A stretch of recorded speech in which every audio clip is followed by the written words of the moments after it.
Josh, you want to lead it? It started with wine in my kitchen. Brett and Jeannie, the co-founders of the festival, I did it came from the multiplex book for them for year one. And so we had a conversation, got together and talked about how we can do something a little bit different. And I was at the time, working on a comic for a video game franchise called Unioverse. It's a tie-in comic book. And I was working with Ben on that. I was like, oh, I'm really enjoying the process, and I really want to do a comic with Steven. He's doing Earth Divers. And so we kind of threw some ideas back and forth, and I was like, he's not going to do it. He's not going to do it. But I reached out to him, and he was fond of the idea. Well, Josh, he hooked me by saying, we want you to write a slasher. You know, that's like, it took like 6 words like that. And I'm always good to write a slasher. So I had a layover in some place, and so I sat down, and I have this like tablet that it's like an e-ink tablet, so I do my comic scripts on it first, you know, and at the time it was 8 pages, and so I wrote an 8-page version, but I wrote it with bump outs such that we could go to 12 if we had money or funding or time or desire, whatever it was, and then Josh, you know, I gave it to him, and he did the usual thing editors do, where they say, oh, this all sucks, do it better, you know, and yeah, and so I try to do it better, and we incorporate. It's like both of our ideas going forward, and then at the same time, Josh was working with Ben on this killer, you know, and how, or not just Ben, but he was spearheading the whole thing, how killer would look, and you know, killer, the name started not because I thought that would be clever. I thought I'll just do this as a placeholder until I think of a Jason Voorhees type name, you know? But then when I put that TM on there, I thought, this is magic, you know? That's how it works. So yeah, Killer, for those that haven't read the little preview, that's in our universe, that's our Michael Myers, our Jason Voorhees, and that's Killr, trademark, no E. We didn't actually trademark it though, did we? No, we didn't. We've been doing a lot of like press interviews, and they're like, well, I don't need to put it in there. And I'm like, no, it's not like it's like this is like the parody of sorts. But the original idea was to do 8 pages, because we were doing short form for the video game project, and I really liked the challenge of telling a story in such short form. And now we're at 24 pages, and we're doing 3 issues. And so Steven wrote the first half, and when we decided to expand it, I wrote the back half that we're currently working on. So. And we needed that back half to get to issue 2, it turned out. Right. Yeah. When I read it, it was 8 pages, but I knew it was going to run long. It was there was so much to pack in there, and what hooked me was the meta aspect, like the fact that it was here at an actual con, and we're going to bring it to a con. I thought that was so funny, and yeah, that was the hook for me. It was fun because, you know, Josh and Brett took a lot of pictures of this whole space, and there were pictures floating around from previous, you know, cons, the previous Colorado Festival of Horrors that had happened here. So it was neat to study those and build chase sequences through this actual space. Mm-hmm. You know? And we're doing that now since we're actually here. Yeah. So those of you that if you back the Kickstarter and get it next year when we print it, you'll see a lot more familiar spaces. Yeah. Ben's doing taking a lot of photos. his research. Yeah. But you'll see Brett and Jeannie in there. Yeah. Yeah, we have some cameos. You guys are in there? Actually, the 4 of us are in. Yeah, it's in the cameos. preview. Yeah. So some fun stuff. There's some big surprises. So the preview purposely ends at 4 pages. Otherwise, we're gone into spoiler territory. But how many of you, have you all read the preview? Have you all checked it out? Yes. Awesome. Cool. Well, if you don't like it, it's Steven's fault. Well, thanks, Sarah. I don't know. We can just answer some questions? Yeah, go ahead. Who are you all, and Thank you. You want to moderate for us? Yeah. Yeah, right? Remember moderators. We'll start down the line. Clara. Wait, with me? Yeah. I'm Clara Meath. I did one of the variant covers. I actually have the original right there with a sticky note on it. This is bring to Kofo, so that I remembered to bring it to Kofo. And yeah, I did the black and white variant cover. Awesome. I'm Ben Matsuya. I did all the art, so all the art in the interior, the pencils, inks, colors, and letters. Yeah, that was me.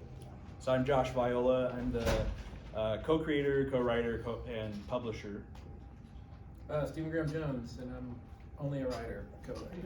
And co-creator. Co-creator, always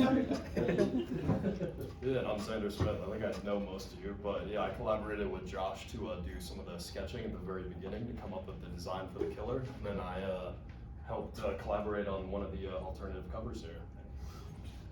So I'll start back. We'll go to the beginning. So True Believers, the idea is that, again, I think everybody knows it's a meta comic slasher set at Kofo, and we have 6 variant covers. So Clara, Xander, Ben all contributed a cover, and then we have Aaron Lovett, Robert Hack, and Juan Samu. Is that right, James? Yeah. They contributed as well. After this, at the Hex booth from 5 to 6, Clara, Ben, Steven, myself, Xander, and I think Aaron are all going to be signing prints and the previews if you haven't gotten signatures yet. So, but And they're free too. and they are free. Yeah. Yes. So expect to see you all The there. prints are free. The signatures are not.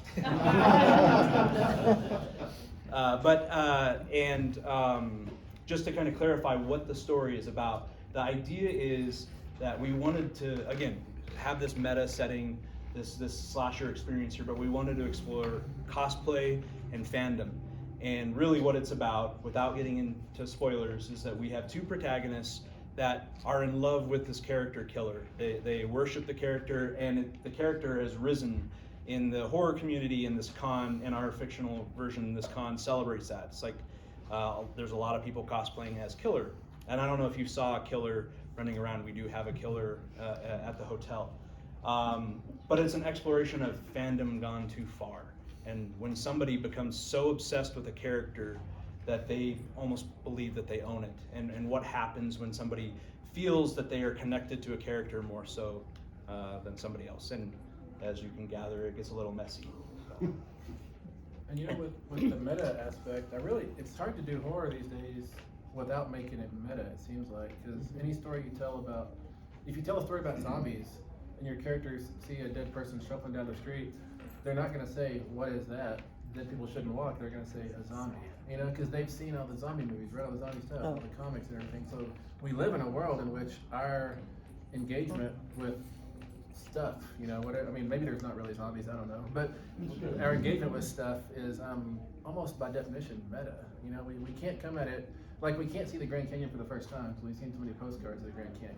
You know, it's the same way with all these horror things, I feel like. Any other questions? You sir. I would love to know how each of the cover artists came up with the plan and what they wanted to put on the cover, because they're all so different, they're all really cool.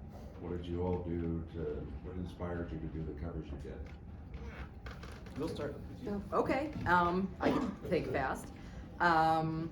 So for mine, I started looking at, for the composition, I was just looking at like classic movie posters. I wanted to break out a little bit, sort of fall into that con element where it's sort of multimedia, sort of have a movie poster feel to it. And I was racking my brain for a couple of days because, you know, I go to cons often. This is part of my job. So I should definitely, I felt like I had a responsibility to bring some kind of Comic-Con flavor to this.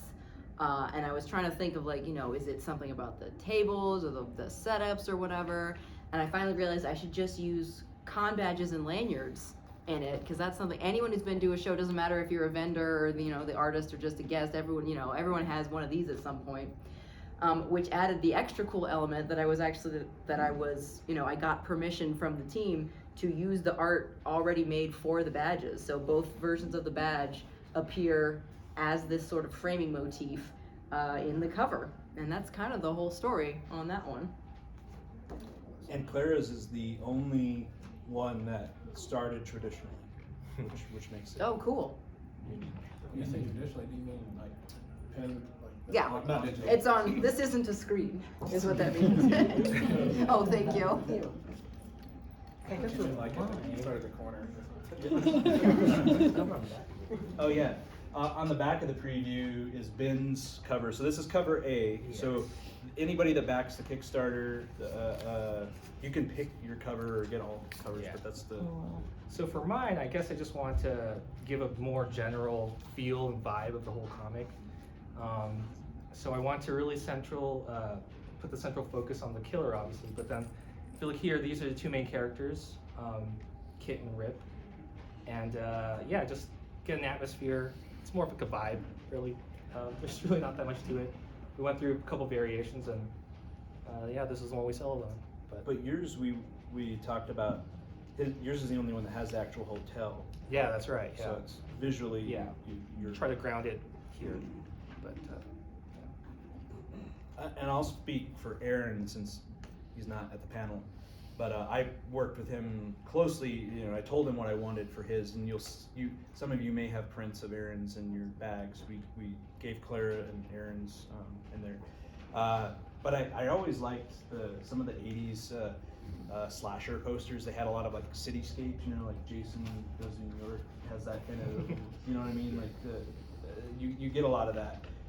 So I wanted Aaron to like touch on, and he did a little bit, but like I wanted to set it in the city. So I wanted to see some lights from Denver and some things like that. So I think his is the only like exterior shot. Everything else is kind of different. Aaron's is gorgeous too. It's my favorite. Sorry, no. They're all great. They're Yeah. all awesome. Yeah, no, it really came together. I really loved how like all four of us have like a different approach to it. Yeah, it's really cool. Yeah, I'm kind of a hack on mine. So I think at the beginning you sent me over a list of like, here's all the potential killers we want to do, and you're like, there's one on this list that I hate. Don't choose it. And this is before we knew, you know, what I don't know. I think you guys had at least the first story going. So I was reading through this list of killers, and it's like every idea like thrown at the wall, but I knew there's one bad one. And I get to the bottom, and it's like fashion serial killer, and I was like, that's the one, absolutely. We're doing it. And Josh is like, oh, that's the one I fucking hate. But that was the one that Steven picked. Oh, excellent! I didn't realize that. Very nice. Yeah. So I don't know if that was the. That's the direction it went in. But anyhow, yeah, so I started sketching the killer from there, came up with some sketches. I think then everything was pretty solidified. You told me I was gonna do a cover, and I was like, absolutely. And then I saw Ben's ink, and I was like, yo, that's awesome. And then I saw his color, and I was like, oh fuck, I'm copying that, because like, how do you get orange and purple to work together? So yeah, that's how it went. They're all awesome. Yeah, Xander. This is Xander's cover. But yeah, so that's the story behind the cover art. And then James Accolone back there, he's running our Kickstarter, by the way. And I probably pronounced your last name wrong. I'm sorry. But he connected me to the Robert Hack and Juan Samu, who did some great covers as well. And they they've done stuff for like Star Trek, Chilling Adventures of Sabrina. Yeah, so we wanted everybody to have some background in horror for their contributions. Yeah. Have you already considered the possibility of a short or possibly not so short film based upon this, depending on how it goes in the We've future? considered- The popularity of it. We've considered the script for it anyways. What's that? Yeah, so in the universe, in our story, again, Killer is a movie that's this character. So Steven's talking about maybe like writing what that movie would be. So. Or like my idea is that the movie franchise comes out of an original like 15-minute short film. You know, kind of like Stranger in the House. That he's calling from inside the house. What's the name of that film? Stranger. Yes. Yeah, When a Stranger Calls. Yeah, that was originally a short film, but then it became a movie and then a sequel. You know, so that's my idea. Is that there was like a really raw short film that caught fire for whatever reason. Now we've already discussed what this.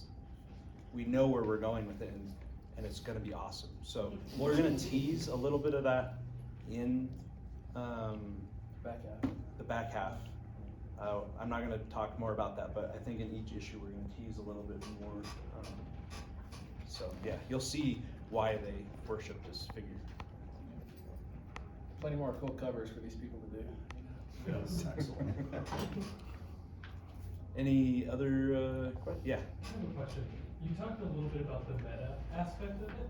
Can you talk about some of those references and the challenge of creating an original character when also drawing on a lot of source material from the past? Tough question. That is a tough question. Let me take a drink. For me, I've never messed in the meta world personally, so this was intriguing to me. And Steven and I both, Steven's like hardcore Scream Wes Craven fan, but like in the horror world, you know, Wes Craven really defined what that experience is. Everyone talks like Deadpool was the first one to do it, and it's like, what are you talking about? But so that was interesting to me. But obviously, setting it here, that made it possible. And then I wanted to do cameos. Like we're in there, but I wanted to kill us, and you said no. Yeah. Why did you say no? I'm really superstitious about that. Like, you know how Alan Moore, he says that writing is magic, that you're like casting a spell on the page basically, and that affects somebody thousands of miles away, thousands of years away. And I think that is a form of magic. But also, I think for me to be a writer, I have to believe that words have power. You know, that's something I have to invest in. And for me to put like Josh in the story and cut his head off, I'm like, oh man, I'm worried for Josh. And what if that happens to Josh? And am I going to be able to write anymore? You know? I'm like, So it's about your career. but it's for the meta aspect you're asking about. You know, I mean, we bring some of that in the story, but Ben did a lot of it in the art too. Because you'll notice in the background panels, you'll see like a hockey mask or a Freddy hat, that kind of stuff. You know, and that just really fleshes it makes it our world, I think. And but you're right that it is tricky to, how do you create a new character in a world, a land, a place so populated, so thickly populated already, and how do you do it in a new way? That's always the trick. And it's not even a meta question actually. It's just, how do you do that? I think, I'm not sure how to do it, but I know how we're doing it now is we're having a lot of brains on it, you know, a lot of pens on the page, because I can think of like some narrative tricks, but it takes a lot of these other people to think of the visual aspects to make that character actually real, you know, because I just come up with a name, and other people give Killer that cool suit, the cool colors, all this kind of stuff, you know. I never think about that kind of stuff.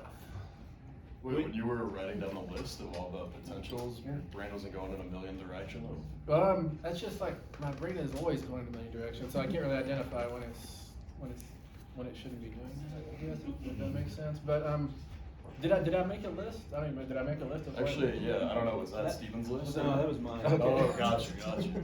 Was that just you throwing it at the wall, or were you had like something in mind for each? We bounced stuff back and forth, and I was compiling what we were talking about through text, I think. So there was a lot of sick ideas on there. I know. I was just so shocked again that you guys both picked but I'm happy. Yeah. I was like, they're not, I'm gonna put that at the bottom, they're not gonna care. But it's really fun. Like if these big old cloth shears are the weapon, the machete, you know, then how do we come up with a backstory to make those vital? I love those kind of challenges. So when you saw Fashion Killer at the bottom, you're like, that's a challenge, I want to Yeah, go for that. yeah. It is, right? Yeah.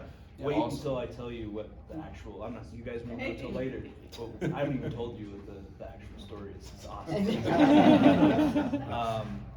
But to go back to the meta thing, you guys are just looking at a preview. What's gonna be really cool, for, again, those of you that get the full finished version, what's exciting for us when we see you next year is how much of the hotel and some of the vendors and stuff that are here that we're pulling in here, and we want it to be like, you're opening this up and it includes you, you know, right. That's the whole idea, is that you are a part of this too, and that's what's fun for us. I mean, cosplay means costume play, but it can also be community play. Yeah. And just like the rooms and the locations and the vehicles and stuff that are outside, so some fun stuff. It was so neat. I was walking past those vehicles earlier to get some lunch, and I realized that we have a scene set on those vehicles. You know, it's really cool. Oh yeah, way too. Yeah. Well, I'll start. I saw you first. All right, so kind of going into, you were mentioning the back half, if you could give just a couple words of what we can expect. Nothing spoilers, but just like words to describe what we can look forward to. Reveal, I think. Like, in a slasher, the reveal is always the key component, you know? And, so we had to land that. Hopefully we do. I mean, you'll be the one who tells us, you know? But you'll know more about Killer, the figure. There's a big twist that I'm excited for people to see that happens about halfway through. And we do have a soundtrack for. So if you're not familiar with like the reward tiers that we have in the Kickstarter, definitely check it out.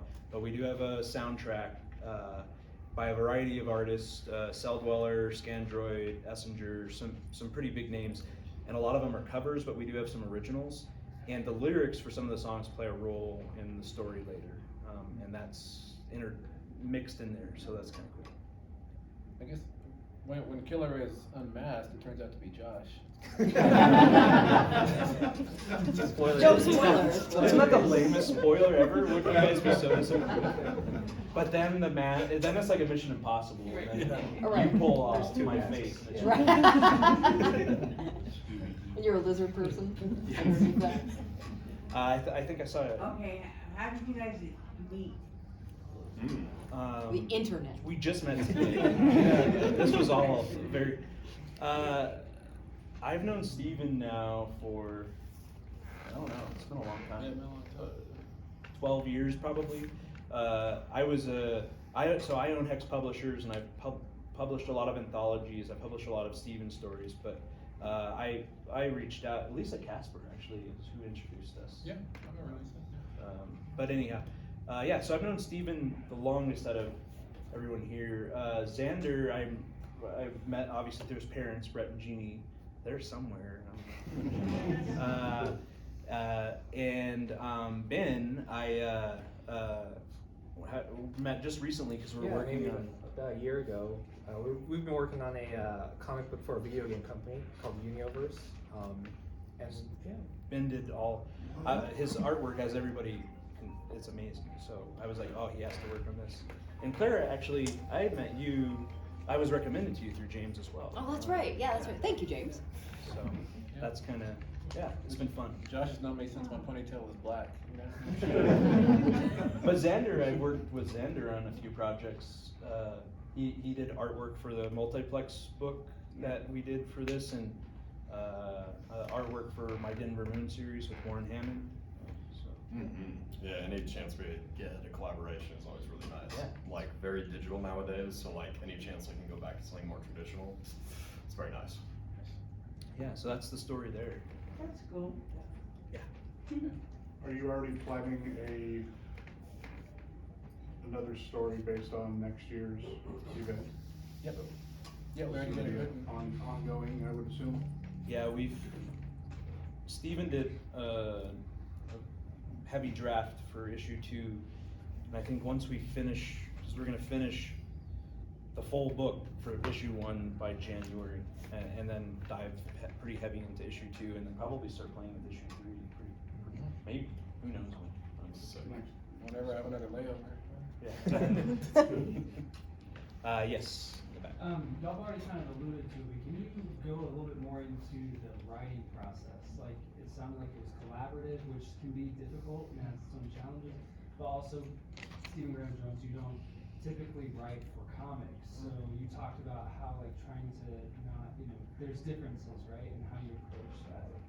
Well, I approached like this script, like for Earth Divers, which if y'all don't know, at Time Warp, Wayne is selling these. He's not supposed to sell them until Wednesday, but he's selling them already. You can grab them. Like for that artist, I do panel by panel, thickly descriptive. And Josh told me that Ben works really well with just page by page. Tell him the words, tell him the beats, and he can figure out the layout, which is amazing. It's really cool to work with someone who has a kind of visual instinct, I guess I would say. But as for how the writing worked, like the first 12 pages of this first issue, I wrote, and then Josh, came in and tinkered with it and made it better.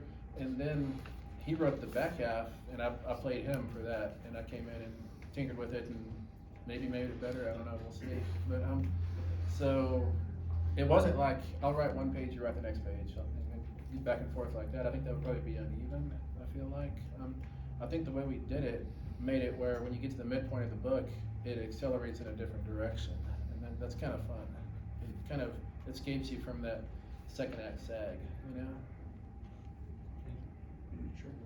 Sure. The thing that I'll say, because like what Steven said with Ben is, Ben not really. I've worked with a lot of comic book artists, and Ben gets story better than anyone that I've ever worked with, and that's why I think he's able to. We don't have to do panel by panel because he gets it. He gets it in some ways better than I think we do. So pretty soon I'll be writing a script for Ben, and it'll just be like lots of cool stuff. Yeah. but what I thought was interesting was how before you knew that, how detailed your breakdowns were panel by panel, like what the letters were going to be, the captions, and like crazy detailed. And I was like, holy shit! Like I'm not. Well, when you can't draw, you have to draw with words, man. Yeah. It was really cool though to see that. I thought it was really interesting. And then Ben didn't do anything that we recommended. Yeah, I just crossed it all out. No, I love their descriptions. I prefer a lot of words, a lot of descriptions initially, so then I can kind of like trim it, kind of sculpt it in my own filter. But yeah, they give me a lot of freedom, which is great. So yeah, I think it all worked out. And I think that's important. Like a lot of comic book writers try to use the artists they work with as like a third arm they have that happens to be able to draw. You know, and that's not really collaboration. That's like a weird form of, I don't know, like White Zombie or something. You know, like when you're trying to inhabit somebody. That's not the way it works. The way it works is you give an artist a general idea and they make it better, and you both look good because of that. You know, and the story comes out better. It was so funny. My only thought, I don't think I told you this, when Ben sent the panel where Steven, Marshall's not here, but Ben, Marshall, myself, Steven, and Xander are on the page. I was like, man, he did a great job. That looks just like Steven. It looks just like Xander. But I'm gonna have to talk to him about mine. And then, but then like Aaron's like, that looks exactly like him. that was fun. I think we all have that exact same moment. Josh is the easiest one to draw, actually. Oh, that's awesome. And sad. Any other questions out there? Yeah. So weapons with slasher are so iconic, right? We have Leatherface's chainsaw, we have Jason's machete. Who decided to come up with the scissors and just kind of going in that direction versus anything else? The artist, as far as I know, these guys. I think we had in the little synopsis, that little description, it was like you said, a fashion designer. So shears, I think, I think so, because I think all the original sketches I did, I think I was playing with different versions of scissors, and you wanted to have something that was like really, like artistic and like very custom, and so we were playing with all these like different thorns and handles and things like that. So I think the scissors were, basically there from the start. I think part of that is because I don't think there's another killer with scissors. Right. Am I right about that? It probably is. It's Cropsy from the Burning. Yeah. He has like big scissors. Yeah, Schizoid. Schizoid, yeah. Schizoid has scissors. Yeah. Okay. But no one else knows what you're talking about. There's no star killer. But those aren't fancy scissors. These are fancy scissors. There you go. Exactly. That was cool because like again, going back to the design, Steven and I like bounced ideas around. Then I went to Xander, and he started doing early concepts, and then I think we picked a concept we liked, and then I had Aaron tweak it a little bit more, and then we handed it to Ben, and then that resulted in Killer. So it was a multi-step process, but the scissors always were there. And I'll just say it, anybody who's doing that's backed the Kickstarter, when we hit our stretch goal, I actually have the same studio that did the masks. They're gonna do some awesome cosplay killer scissors. So that's our additional prop that's coming out. So. The only thing I remember with the scissors, I think it was always scissors, but I kept the one note that Josh would always say is like make them bigger. Like, so I think you can stab more. Yeah, shish kebab. Yeah. In my original script, I don't even remember. Like I may have just put weapon in a square bracket, you know, like stabs him or her with something, you know, because I never really worried about that kind of stuff at the early stages. Because I used to teach game art, like character design, and so I was always big on when you create, you guys are, a lot of people are comic book fans, I mean, like, exaggerating the size of a weapon always makes it that much more impactful and visually, like, striking the silhouette, you see the shape. And if it's just a small piece of, small scissors. The silhouette's cool, like if you have a sword that's 12 feet long and this wide, but I always wonder, how do you use those, you know? It doesn't matter. How do they stock, how does a slasher stock with them effectively? Yeah. I do wonder if we're gonna sharpen the backside of the scissors, you know, so you don't have to open them. Oh, yeah, that's good. Yeah. Were there any tropes, allusions, references to cons or horror that you wished you could include that didn't quite work out? Oh, yeah. You know, I remember back like 10 or 12 years ago, all the cons I would go to, they were always whispering to me about, do you know what's going on in 222? And you're like, no, tell me. And they say, you don't want to know. And evidently that's like where everybody met to have sex. And I don't know if that happens anymore, but I used to always hear about that. Anybody? Yeah. But we didn't use that. We have some ideas that we're actually playing with for later issues that are fun, and I hope we can pull them off. But really, I think for me at least, the goal was to, again, before it was, we weren't going to do a Kickstarter. There was just going to be a small release for Kofo, and obviously that's still the core here, but it's expanded and we're doing a bigger release, of course. But we want it, for me, I just want it to feel like it takes place here, so that anybody that attends, there's that special connection. So that I've been thinking more about the local angle and the people that are here. But we have some interesting ideas we're gonna try to play with for future issues. I kind of like to play, you know, you get con fatigue, you get so exhausted after 3 days of overstimulation, you know? That might be fun to play with. Are you anticipating other cons doing something similar? It's a good question. Several people who've been going to cons for 30 years and said, I've never seen something like this done, this is a great idea. And I'm imagining that, you know, imitation is... Yeah. I mean, I don't know if it's, I'm sure somebody else has done it, they have to have, but maybe if we're the first, that's great. And if it becomes a popular thing, I guess that's awesome. I mean, why not? Yeah. It gets more work for people. Unless they're like, you know, it starts getting real popular and people find it, they're like, oh, you did that too. It's like, oh. Yeah, we did it first. Yeah. No, I think question. We hope to see it. That would be really cool. Yeah. I mean, but everything's meta now, so I mean, I'm sure it's. But they can never find a title as cool as ours. I don't know. Yeah, Steven came up with the title. I wasn't setting that up to get a compliment. That's great. Yeah. I have a question for Ben. You've worked on video games. Are you already running the video game for this? In your head? I hadn't actually worked on like the video game, the game part. It was more of a comic backstories for the characters in the games. So I actually didn't really work on the games. I think Xander actually works on the games more. Barely. A little bit. Same thing, like a bit of just concept design at the beginning stages, and I'm passing off to the rest of the game studio. But you're already envisioning? I mean, it would be great to see a game, like a mobile game. That'd be cool. That's out of my. As the killer? Yeah, that's out of my purview. So it would be fun. Killer vision. Yeah. First person style. Yeah, just moving through the Some merch scissors, floor. like a Yeah. shooter. I was thinking more like The Sims. It'd be cool if you had like $30 and you had to buy 6 things at the floor, you know? Yeah. You could do the con experience for the Sims, Yeah, especially for the sure. section. Oh yeah, good design. Yeah. Yeah. I have a question for the artists.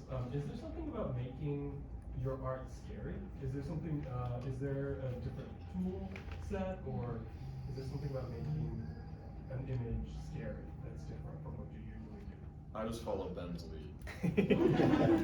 Pretty scary. You want to answer first, or should I? That's honestly a really awesome question. The first thing that comes to my mind is you got to rely on the human experience. You got to understand what is inherently frightening and bring that to your work and trust that, you know, the humans that are reading this also feel the same way about not wanting to be killed. And it's one of those things where I think you just need to be completely true to yourself. Like, one of my favorite things about Junji Ito is that he talks about, he famously says he doesn't actually know what is considered scary. He just draws what he thinks is scary. And you see the same thing with Lovecraft. He had this huge hang up about fish and stuff. He just found them so scary. And they're not inherently scary. That's not a standard thing that everyone shares. But he brings that genuineness that he finds this scary to his work. So I think if you are true to yourself in that sense, it will come across. And I think that's true in most art forms. Like, just be true to your own vision. It'll pay off. I think your cover is actually the creepiest. Oh, well, thank you. Yeah. I like it creepy. I do too. Is it more difficult to steer in black and white? I think it's easier actually Really? sometimes. Okay. Because you're down to, I think there's a sense of reduced sensory input. I mean, you know how scary it is watching night vision footage and stuff. Like, it's just automatically creepier. So I don't know. I haven't really, I'm thinking that through as I'm saying it out loud, but I think that's an idea I've always held, is that, like, I prefer to work in black and white personally, because I think it's just, there's something more ominous about it. But yeah, that's just a thought I just now had. You saw me have for the first time. That's interesting. What about you, Ben? Yeah, I guess scary stuff. I don't know. I think more in terms of like composition, angles, shadow and light, you know, stuff like that. More technical stuff. I actually don't think my stuff is that scary. But but if it scares some people, I'll take that as a compliment. But yeah, I think more in terms of composition and more technical things like the shadows. Sometimes less is more, you know. The darkness, and yeah, that's about it. Well, you answered. Yeah, I mean, like, I've been on quite a few, like, you know, horror productions, and like, I always kind of find the same kind of recipe always works. Like, try to find like 70% like something that's very traditionally, you know, humanistically scary, and I always try to bring in like 30% that's like really unexpected, and for better or for worse, that usually tends to be something that's kind of sexy. So like, yeah. So we played with a lot of like those kinds of ratios and a lot of those sketches. Yeah, most definitely. It's like the xenomorph, that big penis head, and then it has Exactly. Yeah. There's just something about those two ratios that kind of go together. So that's what I was looking for when initially designing. Yeah. I think when you try to intentionally cross into the uncanny valley, I think that's kind of, that does a lot. yeah. So it's kind of vaguely human, vaguely relatable, but not. And then I think that's a sweet spot.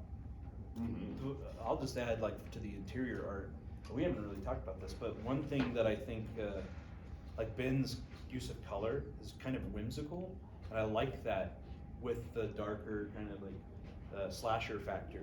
But I think you and I both like have an appreciation for like horror with a little bit of silliness, you know? Like, I think Ben should like do the Happy Death Day comics. Yeah. It's like, we would be perfect for that. Yeah. Well, that's the wonderful thing about watching a slasher anyways, is you never know if you're about to scream or laugh, you know? Right. And I think any good slasher story is gonna bring that to the surface. Give that to the reader or the audience member. My work has been described as playful. I don't know what that means. That's a compliment, because you can only play when you Yeah, master for something. sure, yeah. Any other questions out there? Quick question, are we ever gonna get to see Clara in one of the comic books? Oh. It's Clara, I didn't still think left of that. out. No. And to be fair, this was done before we reached out to you, but yes. Yes, that's fine. You're not supposed to ruin surprises. Yes, Clara. Don't ruin the surprise for me either. You could have said, I don't know. But yes. Don't ruin the surprise. Yeah. I'd probably be easier to draw though, hopefully. Ben Ben will let us know. Yeah, I'll let him be the judge of Do you want that. to die or do you want to live? I can die, that's fine. Steven won't let it happen. Yeah. Yeah. I think it's a really cool idea taking on cosplay out of all the things you can do inside of horror. You've got fashion, you've got obsession, you've got horror itself kind of melded in there, and there's like a weird personality then. You can be in a room full of Freddy Kruegers, but everyone has a certain look to it. How much are you guys gonna work in on that idea of identity, how that kind of just floats away at certain points? Feels like a perfect place for a mystery to be had. Great question. Yeah, hopefully we do forge into those areas. But yeah, it is weird, like when you see like a sexy Freddy Krueger, that like crosses your wires in an uncomfortable way.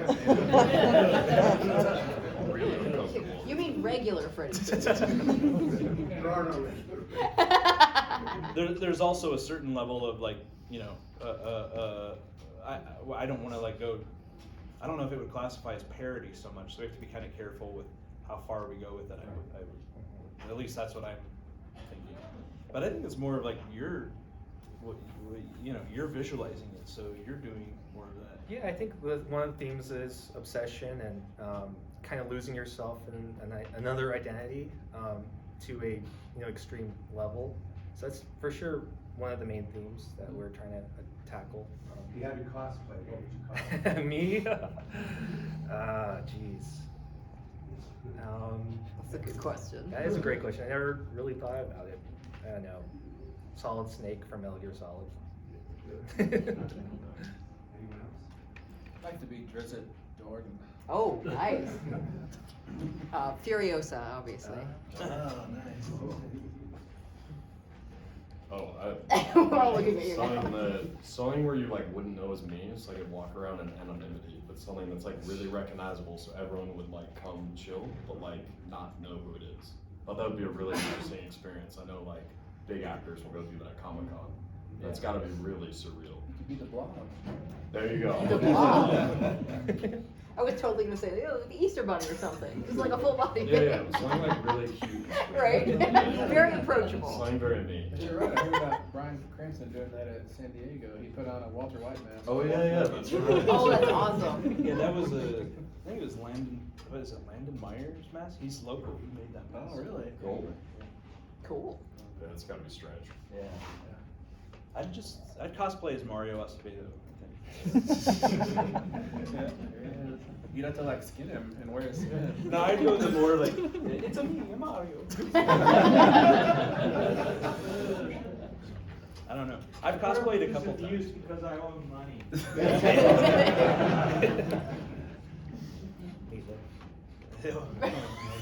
That's another story. Brett knows that story. Yeah. Any other questions, guys? Well, I'll just add real quick. First and foremost, thanks for coming out. If you are curious, we'd love some Kickstarter love, and you can be drawn into the comic. That is an option, by the way. And then from 5 and you won't be killed, you're safe. From 5 to 6, we will be at the Hex Publishers booth signing, and Aaron will also be joining us, who's not here. So great. Well, Can you pay extra to eat Bill? That's this guy's decision. I want. Originally, the plan was to kill all of us, like in the. But I'm just too wimpy. But thank you very much. Appreciate it, guys.